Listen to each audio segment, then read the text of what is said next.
I was born in South Sudan, and my family had to move to Kenya because of the wars back home.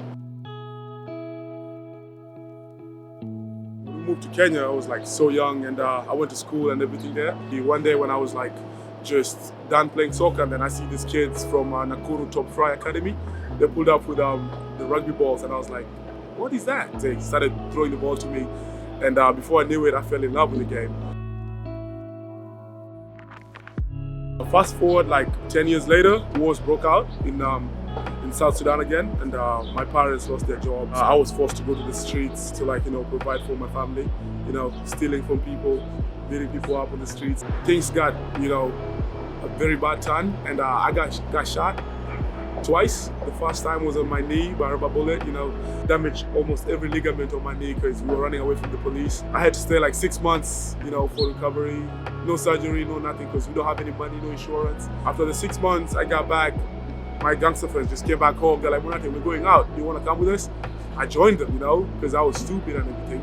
So I still went to the streets, and this time was bad, The bullet just speared me on right on my hip. And I think that was the turning point. I decided, you know what, let this just be. I don't want this life no more. Let me just focus on rugby, because I think there are more opportunities with rugby, and I saw that in me. And as soon as I finished high school, I just decided, okay, I'm just gonna play for the Nakuru Academy. There was no food at home. We only had like 1 meal a day. So I used to go to practice just because of the food they offered at the end of the day. So I would wake up around 10 in the morning, no breakfast, just some water, then go straight to the field. And practice starts at around 3. I just get the balls, start kicking them in the air, catching them by myself. And then when it's too hot, because December is one of the hottest months in Kenya, I could just sleep under the bleachers and wait for everybody else to show up for practice. And when everybody else, when I start seeing some people walk in, I just get up, wipe myself up, and just put my shoes on. I think nobody saw the pain that I was going through, because I always hid it. Every time I was practicing and everything, I just didn't care about what's going on out there, because rugby just occupied me a lot, and I loved it. I had a dream of playing outside, mostly the United States, and it happened to that time. That's when the MLR was being formed. So I texted almost every other club that was in the MLR. None of the teams got back to me, but that didn't stop me. I kept on grinding back home, and I got called up to the Kenya Sevens. I was called up 3 years in a row. The first year was 2017, and they told me I was too skinny. 2018, I was so fatigued because I played in all 6 of the national legs that we play back home, the local sevens. And then the third one now, that's when I made my debut. We beat South Africa in the finals, which nobody expected that. And that's when I got the call up to stay with the big boys now. Fast forward now, 2020, there was LA Sevens, and a week before that I was injured. But I was like, you know what, I'm still gonna go to the United States and just go watch the game and see how the big stage is. That's when I saw New York team, which is the All Blue.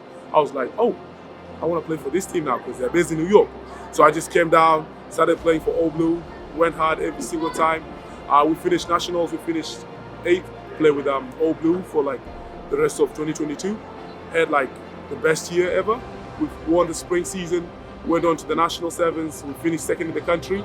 And then after that, that's how I just got a call up to Rooney. Stepping on the field for my first cap against DC, it was unreal. I always wanted this. I'm just seeing my dreams unfold on my face, and I just hit the prayer, pray to God, because I always pray every time I'm a big believer. Then I just got on the field.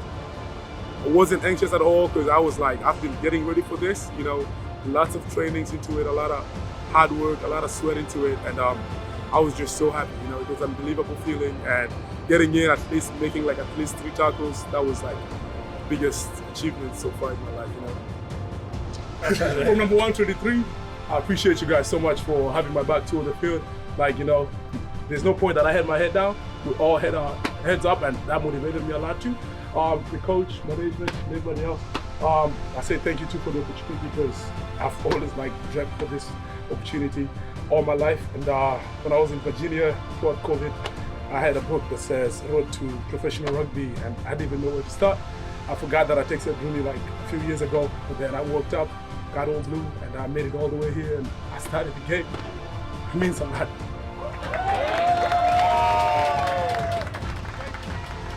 I'm so excited to be a New Yorker, to be an Ironworker, and to change the skyline.